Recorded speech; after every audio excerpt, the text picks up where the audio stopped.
Бул азыр кайра чалат. Бул биринчиси, экинчиси көчө сиздин кой туруңуз, азыр мен дагы айтып берем.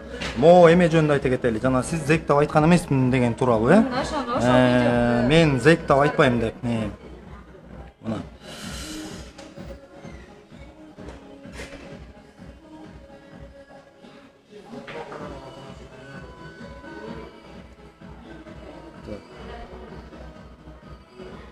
Өзүңүздөргө белгилүү болгондой, бир айдан бери бандиттер дейбизби, зектер дейбизби, же болбосо бул энеден туулбай айбандан туулганга окшогон бир көчө басар Кудайдан жөө качкан, кандай десемдер, оозума мындай сөз келбей турат, ошондой жаман сөздү айта албай турам. Бир өмүрүндө бир адамдык касиетке ээ болбогон бир адамдар бир айдан бери канчалаган уятсыздыктарга барып жаткандыгын байкасаңыздар болот. Биз көрүп турабыз. Өзүңөргө келгиле. Кыргызстандын келечегин адам өлтүрүп, уурулук кылган зектер эч качан жакшылыкка алып барбайт. Бизге окшогон мына миллиондогон жарандар, миллиондогон мекендештер чет мамлекетте тетип жүрөбүз.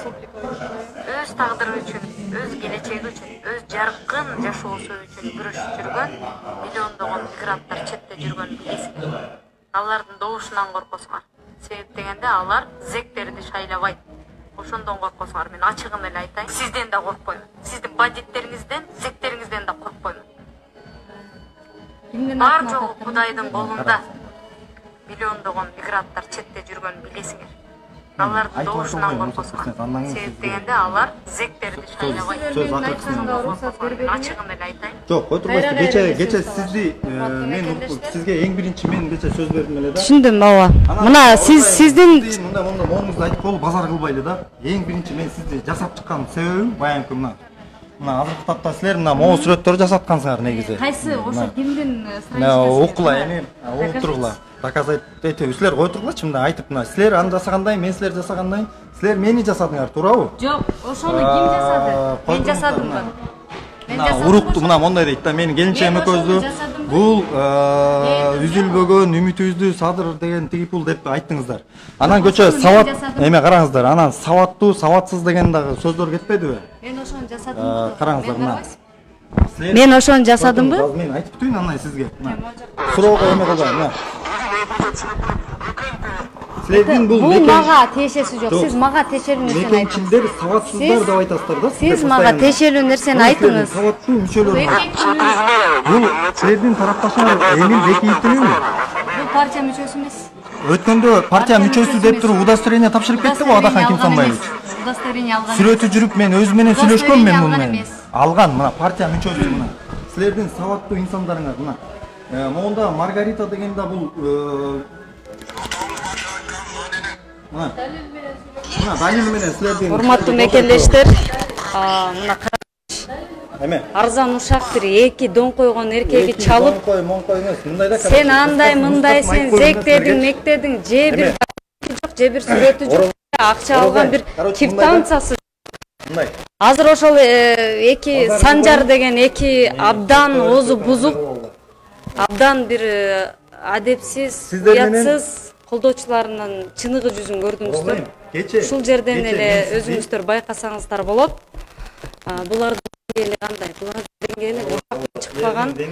Эптеп эле баягы Садыр Жапаров түрмөдө отуруп алып, Адахан Мадумаровду каралагандай эле булар да ошентип бирөөнү каралап, бирөө эми бутулдап эми аял менен айтышкан. Силер сөз бербейсиңер эмне мисалы? Сен өзүңдүн түз эфириңди сүйлөй бер да. Сен түз эфириңди мындай айтпай, силер менин деңгээлиме силер түшпөгүлө, туура. Силер менин деңгээлиме жетишиңер кыйын силердики.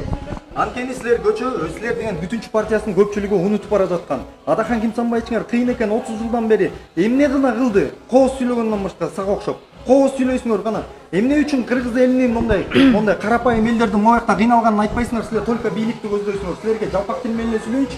Анан кече деген мен силерге келгениmin себеби мен деген ортобузда ынтымак болуп калар, эки жаат болуп бөлүнбөй, балким ушпай калаттырбыз деген ой максатта келген болчумун. А силер мени как будто бир согушка тиги Галина Байтерек менен сүйлөшкөндөгүдөй эле мына Садырдын кишиси келиптир, мунун кишиси келиптир деп шумдук кылып чыгарып мына дагы деле элди биргеликте эмес силер кайра чачырандыга кылып атасыңар. Силердики оюңар деген Садыр Кожоевич жаман, Садыр Кожоевич тигиндей мындай деп силердин өмүргө ушу менен өтөт. Силер жашооңорго нааразысыңар. Мындай айтканда Адахан Кимсанбаевичиңерди аткан эмес, жыргатпайсыңар. Карапайым эл силердин жүзүңөрдү билет, эмеңер кандай экениңерди. Силердин максатыңарды билет. Отырабызбы? Силер деген жалаң гана элди билимдикке чакырбастан жалаң гана экиге бөлүнүп жарууну чыгарасыңар. Бирок карапайым эл бизди көрүп билип турат. Силер күн сайын анчалык кыйын экенсиңер. Кыйналган элдерге жардам бергиле, монтип бирөөнү каралагандан көрө. Азыркы тапта ким Садыр Кожоевич? Садыр Кожоевич президент, ажо. Азыркы тапта Адахан Кимсанбаевич ким? Обычный жаран эл ичи күйгөн текебер адам ал. Ошол силер менин деңгээлиме түшпөлө койгула, аман болгула, бар болгула. Мындай биринчи жана акыркы эфир болду. Силер макул айта бергиле, деңгээл деп. Мен силерге айттым. Мен деген даже керек болсо эстеген адам. Мындай эркектик келгенсиң, сөзүмө турдум, келдим.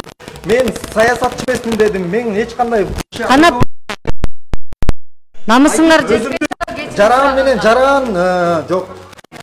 Кечирим сураганга жаран менен жаран катары сүйлөшкөнгө келгем. Силер биз үчүн эч ким эмессиңер. Силер өмүр бою нааразы болуп өтөсүңөр. Садыр Нуркожоевич азыркы тапта президент, Адахан Кимсанбаевич дагы деле текеберчилиги менен өмүр бою нааразы болуп өтө берсин. Силер сабаттуу экенсиңер. Эмнеге анда бекийиңерди тыйбайсыңар? Анчалык эмнеге Маргаритаңарды айтпайсыңар? Эмнеге тиги Тажикстанда болуп өткөн нерселерди кол койгон ушулар жөнүндө түшүндүрмө бербейсиңер? Эмне деселе далил факты, анан суроого жооп деп элечи. Ошол жанакы 36 жаран эгерде Садыр Кожоевич мондай сабырдуулук менен чечпегенде ошону бир билип койгула. 36 эмес, аякта деген Баккендин жарымынан көбү согуш болмок эгерде ошондо автомат таратылганда бардыгына. Азыркы тапта ошол кезде кан жутуп турганда, наоборот, кан жутуп турганда кыргыз эли колдоонун ордуна Адахан Кимсанбаевичиңер эптеп президент болуп алайын деди да. Келип туруп эптеп төңкөрүш кыла калайын деп. Жүрүгүлө автомат берели десе, көпчүлүгү качты ал жактан. Мондай акты актеш керек, көктү көктеш керек. Негизичи силерге окшош. Силердин оюңар только адамды жамандоо, каралоо, анан макул мен сабатсыз экенмин, билимсиз экенмин, бирок мен айткам, мен өзүмдүн деңгээлиме жараша мен только чындыкты айтам. Силер аман болгула, бар болгула. Силер өтпөйсүңөр, силер жүзүңөрдү мындай биздин деңгээлге туура келбеле болду. Сен да жырга ойлой кой, короче. Силер адам тар качып кетти. Тигиндейсиңер, мындайсыңар деп бүгүн адам сыпатынан өйдө түшпөйлү деп кыргыз жараны катары, кыргыз эр азаматы катары мейли чет мамлекетте иштеп жүрөт экен, жолугайын деп келдим эле, убактымды коротуп. Садыр Жапаровдун колдоочуларын мен түз эфиримде көрдүңүздөр. Ошолордун баракчаларына кирип чыгыңыздар. Кандай оозу бузук, жосунсуз жоруктарды жазып, булар өздөрү кылган кылмыштарын, өздөрү кылган кылыктарын бизге төңкөп, бизди айыптап, ушундай бир ушактын гана артынан кууп алган бир арсыз азыркы бийликтин подхалимдери дейбизби, же азыркы бийликтин чыныгы жүзү десек болот да. Ошондуктан сиздерге айтар элем, келиңиздер мекендештер, көзүбүздү ачалычы. Ушуга окшогон келесоолорго мамлекетти башкартып коюп, ушуга окшогондорду тайраңдатып коюп чыдап отурган бизге дагы рахмат, элибизге дагы рахмат. Мен башка сөз айткым келбейт. Деңгээлин өзүңүздөр көрдүңүздөр. Бир адамча отуруп жакшы да сүйлөшө албайт, же бир нерсени далилдей албайт. Болуп көрбөгөндөй менин үстүмөн Бакай дейбизби, Бекзат дейбизби, мына бүгүн биринчи жолу атын атап атам. Каралоолорду жасады. Мен унчуккан жокмун. Ынтымак болсун деп. Ошого окшогон торомпойлорго Кудайым ыйман ынсап берсин. Бүгүн мен ошол фейктердин чыныгы жүзүн ачып коюу максатында сиздерге чыгып олтурам. Мынчалык булардын деңгээлине түшкүм келген эмес. Сиздерге жагымсыз бир маанай тартууласам кечирим сурайм. Бирок сиздер булардын чыныгы жүзүн, уяты жок экендигин, беттирмачылык кылып эле, аял ушак кыла бергенин көрүңүздөр деп атам. Кече болсом эми Акаев деген жакшы киши келе берсин, кечире берели, жакшы иштерди кылган да деп мактанып отурат. Бакиев болсо жалбырак жабынып калмакпыз дейт. Жок, мен Кыргызстандагы мурдакы бир да президентти Кыргызстан үчүн салым кошкон, Кыргызстанды кайсы бир деңгээлде көтөргөн деп айта албайм. Бирок Бакиев болсо жалбырак жабынып калмакпыз дегени бул трайбализмдин жеткен чеги. Садыр Жапаров эмне өзүнүн колдоочуларына трайбализмди үйрөтүп атабы? Мына биздин өксүктүгүбүз, мына биздин өкүнүчүбүз. Акаев да, Бакиев да бар жок президенттер бирдей жооп бериш керек. Биздин тагдырыбыз талкаланып, миллиондогон мекендештер чет мамлекетте жүргөндүгү үчүн. Ошолордун катарында Садыр Жапаров да бар. Ооба, биз мына 1 жылдан бери убакыт берип келе атабыз. Ызылдап митингге чыккан жокпуз. Бирок биз Кыргызстандын жараны катарында Садыр Жапаровдун үй бүлөсүн бүткүл бийликти багып аткан жарандар катарында өзүбүздүн укугубузду талашып, мамлекетибизди жакшы жолго алып чыккыла деген талапты гана коюп атабыз.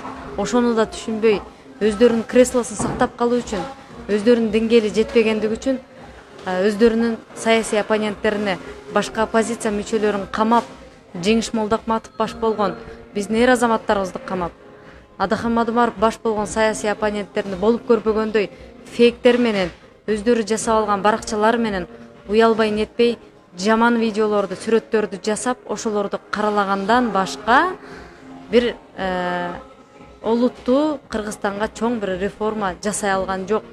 Муну мен коркпой айта алам. Ошол бийликке жагымпоздук кылып, ушинтип жүрүп тагдырыңар эмне болуп кетер экен, калганы Кудай көрсөтөт. Сак саламатта болуңуздар.